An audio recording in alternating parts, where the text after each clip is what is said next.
नमस्कार। FPO bulletin में आपका हार्दिक स्वागत है। आशा है आप स्वस्थ व आनंद होंगे। अभिवादन स्वीकार कीजिए अपने प्रगति पथ के साथी मनोज मिश्र का।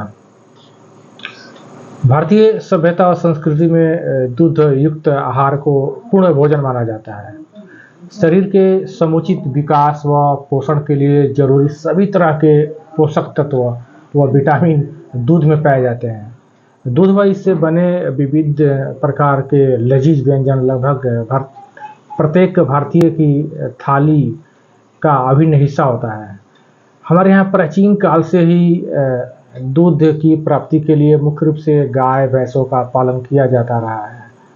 मोहनजोदड़ो और हड़प्पा से मिले अवशेष भी इसके साक्षी हैं। माना जाता है कि एक गाय अपने जीवन काल में 440 लोगों का पेट भरती है। सभ्यता के विकास के साथ साथ दूध उत्पादन का कार्य आज एक विशाल व्यावसायिक कारोबार का रूप ले चुका है। आज भारत दुनिया का सबसे बड़ा दूध उत्पादक देश बन चुका है। दूध उत्पादन व बिक्री कारोबार को बढ़ावा देने के लिए केंद्र सरकार के साथ साथ राज्य सरकारें भी कई तरह की अनुदान सहायता योजनाएं संचालित कर रही है। इन अनुदान सहायता योजनाओं का लाभ उठाकर कोई भी किसान, उद्यमी अथवा बेरोजगार युवा आसानी से डेयरी उद्योग लगा सकता है। आज का एफपीओ बुलेटिन दूध उत्पादन व बिक्री कारोबार से संबंधित ही है। तो आइए जानते हैं कि दूध उत्पादन व बिक्री कारोबार को बढ़ावा देकर लोगों का जीवन स्तर ऊंचा उठाने हेतु बिहार सरकार द्वारा संचालित एक बहुत ही लाभकारी योजना के बारे में। साथियों, दूध उत्पादन के क्षेत्र में कार्य करने वाले किसानों, उद्यमियों और बेरोजगार युवाओं के लिए संचालित राज्य सरकार की एक बहुत ही महत्वाकांक्षी योजना जो अभी संचालित हो रही है, उसका नाम है समग्र गव्य विकास योजना। नाम एक बार आप फिर से सुन लीजिए। योजना का नाम है समग्र गव्य विकास योजना। नाम समझ गए, अब इसके स्वरूप हम लोग समझ लेते हैं। देखिए, इस योजना के अंतर्गत यानी समग्र विकास योजना के अंतर्गत उन्नत नस्ल के 2 या 4 या 15 अथवा 20 दुधारू पशु अथवा बाछी या हीफर का डेयरी इकाई स्थापित करनी है। उन्नत नस्ल के दुधारू पशु जो कम लागत में ही ज़्यादा दूध दे सके। दूसरी बाछी आप समझते हैं, हीफर आप समझते हैं कि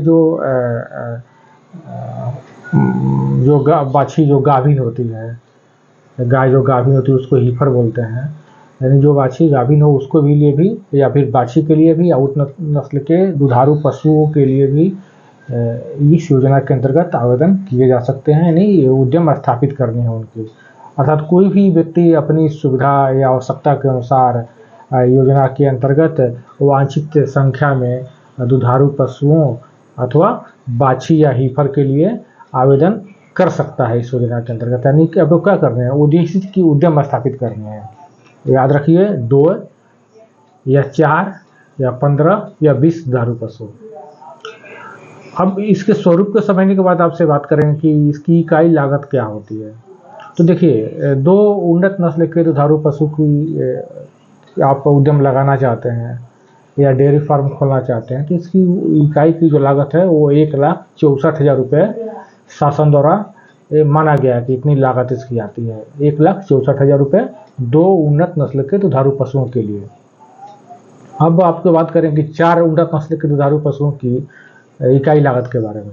तो 4 जो उन्नत नस्ल के दुधारू पशु हैं, इनकी जो इकाई लागत माना गया है 3,70,400 रुपये। तीसरी जो इकाई है जो स्थापित की जानी है इस योजना के अंतर्गत, वो है 15 उन्नत नस्ल के दुधारू पशुओं का। तो इसके अंतर्गत जो इनकी जो इकाई लागत माना गया है वो है 14,59,000 रुपये का। और चौथी जो इस योजना के अंतर्गत जो उद्यम लगाए जा सकते हैं, डेयरी फार्म स्थापित किए जा सकते हैं 20 उन्नत नस्ल के दुधारू पशुओं का। तो इसकी जो इकाई लागत है उसको माना गया है 19,22,000 रुपये का। तो चारों श्रेणी के आप स्वरूप को समझ गए, इकाई लागत के स्वरूप को आप समझ गए। अब बात करते हैं कि इस जो 4 तरह की आपकी इकाई लागत की जो बात की है हम, इसके लिए अनुदान सहायता और राशि कितना मिलता है।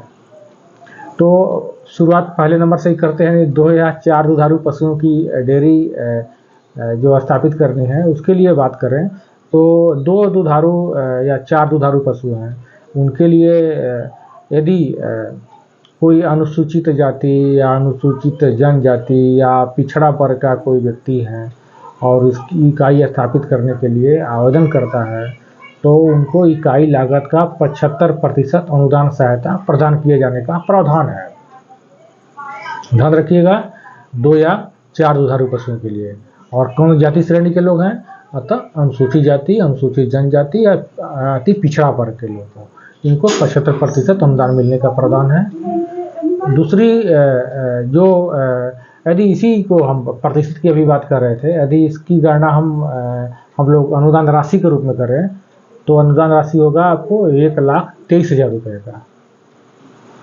इसी तरह यदि 4 दुधारू पशु की हम लोग बात करें, उद्यम लगाने हैं आपको, उसी जाति श्रेणी के लोगों को, नहीं अनुसूचित जाति या अनुसूचित जनजाति या अति पिछड़े वर्ग के जो लोग हैं, तो यदि 4 दुधारू पशुओं का उद्यम लगाते हैं तो उनको जो अनुदान राशि मिलेगी, आपको पता ही है कि उनको 75% मिलनी है, तो राशि की बात करें तो होगा 2,77,800 रुपये।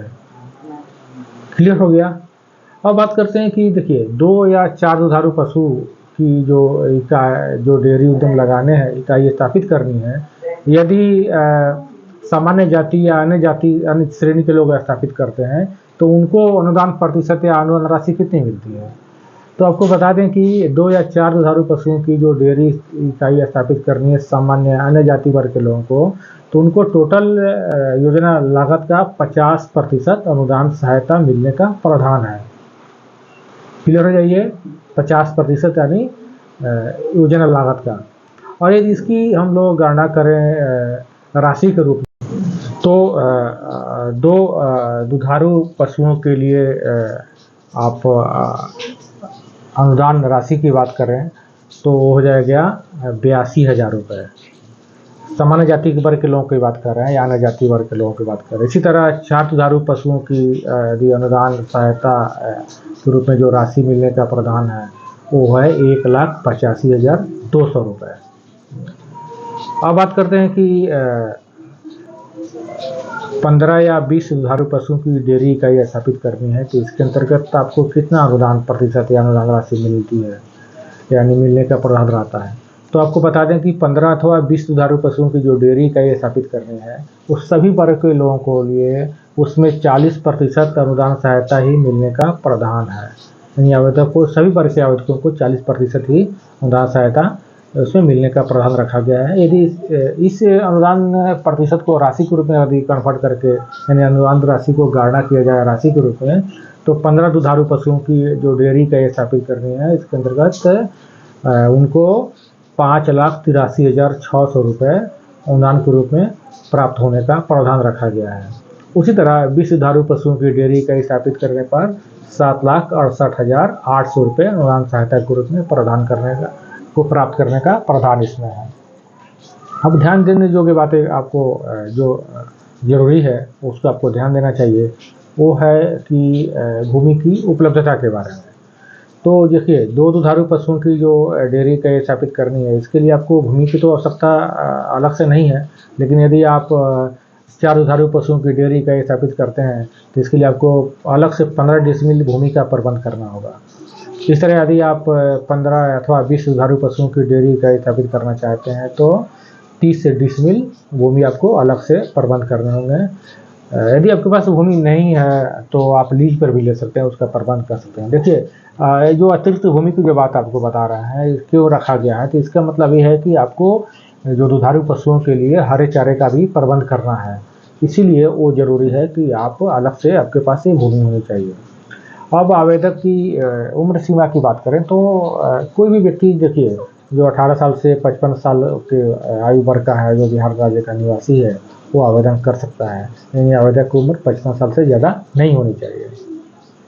इसी तरह बैंक ऋण की और स्वलागत की बात करें तो आवेदक अपनी इच्छा अनुसार, अपनी क्षमता अनुसार, चाहे तो परियोजना लागत का जो शेष राशि बचता है वो अपनी स्वलागत से प्रबंध कर सकता है, अथवा वो चाहे तो बैंक ऋण के द्वारा भी वो आवेदन शेष राशि का प्रबंध कर सकता है।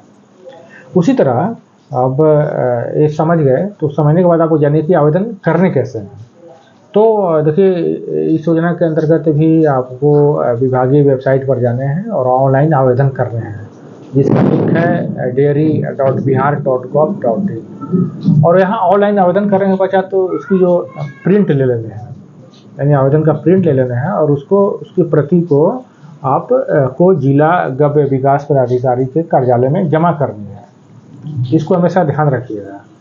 और इसके अलावा जो इस आवेदन के साथ जो आपको अपेक्षित जो डॉक्यूमेंट के जो प्रबंध करने हैं, उसके बारे में जो मुख्य जो डॉक्यूमेंट है वो है कि आवासीय और पहचान संबंधी पेपर। आवासीय के लिए आप चाहे तो आधार कार्ड का प्रबंध कर सकते हैं या वोटर आईडी हो सकता है। पहचान संबंधी जैसे आपका पैन कार्ड हो सकता है, इसका प्रबंध करेंगे। बैंक खाता का आपको डिटेल रखने हैं, उसका जीरोक्स रखने हैं पासबुक का।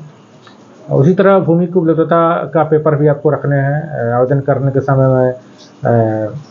यदि भूमि आपके पास नहीं उपलब्ध है तो फिर लीज का जो पेपर है उसको भी आपको रखने होंगे। फोटो तो आपको पासपोर्ट से चाहिए ही चाहिए। एक प्रोजेक्ट रिपोर्ट, आप जिस श्रेणी के लिए आवेदन करना चाहते हैं उसका प्रोजेक्ट रिपोर्ट भी लगाने हैं और एफिडेविट भी चाहिए। साथ ही साथ योजना का स्थल का नजरी नक्शा भी आपके पास होना चाहिए और प्रशिक्षण प्रमाण पत्र भी होना चाहिए। 2 गाय के लिए तो अनिवार्य नहीं है, लेकिन आपके लिए 2 से अधिक गाय का लिए यदि आवेदन करते हैं तो माना गया कि आपके पास प्रशिक्षित व्यक्ति हैं, तो प्रशिक्षण प्राप्त पत्र किसी रेप्यूटेड सरकारी संस्थान से कम 5 दिन का आप प्रशिक्षण प्राप्त किए हों तो उसका सर्टिफिकेट जरूर लगाइए। तो अब अपेक्षित डॉक्यूमेंट्स भी समझ गए, तो आपको आवेदन बिना किसी त्रुटि के विहित प्रपत्र में भरने हैं। आप विभागीय वेबसाइट पर जाएंगे तो आवेदन का प्रपत्र भी आपको मिल जाएगा और यहाँ से उसको प्रिंट लगाकर एक डमी भर लीजिए, ताकि आपको जब ऑनलाइन जब भर रहे हो तो आपको सही भर सके। इसके अलावा उसमें देखिए, हमेशा ध्यान रखिएगा कि आवेदन करते समय मोबाइल नंबर सही होना चाहिए, आधार संख्या सही होनी चाहिए, ईमेल आईडी आपका सही होनी चाहिए। ये सब जरूर अंकित कराइए। और ये जुलाई देखिए सभी जिलों के लिए मान्य है, ये पूरे बिहार के किसी भी जिले के लोग आवेदन कर सकते हैं। इस योजना के बारे में यदि जानकारी आप चाहते हैं तो आप विभागीय वेबसाइट पर जाइए, वहाँ भी आपको इस योजना के बारे में विस्तार से जानकारी मिल जाएगी। या आप अपने जिले के जिला गव्य विकास पदाधिकारी कार्यालय का भी विजिट कीजिए, वहाँ से भी आपको विस्तार से जानकारी मिल जाएगी इस योजना के बारे में। हाँ, यदि आपको और भी कोई कन्फ्यूजन रह गया, शेष रह गया हो योजना के बारे में, तो आप कमेंट बॉक्स में भी लिखिए, आपको समुचित मार्गदर्शन आपको किया जाएगा। तो उम्मीद है आपको जानकारी उपयोगी लगी होगी। यदि उपयोगी लगी है तो आप इसे दूसरे ग्रुपों में भी ज़रूर शेयर कीजिए, ताकि इच्छुक व्यक्ति भी योजना का लाभ उठा सके। और हाँ, यदि आप चैनल पर नए हैं तो चैनल को ज़रूर सब्सक्राइब कीजिए और बेल आइकन भी दबाइए। तो अब इजाज़त दीजिए, जल्दी मिलते हैं एक नई लाभकारी जानकारी के साथ। तब तक जय जवान जय किसान।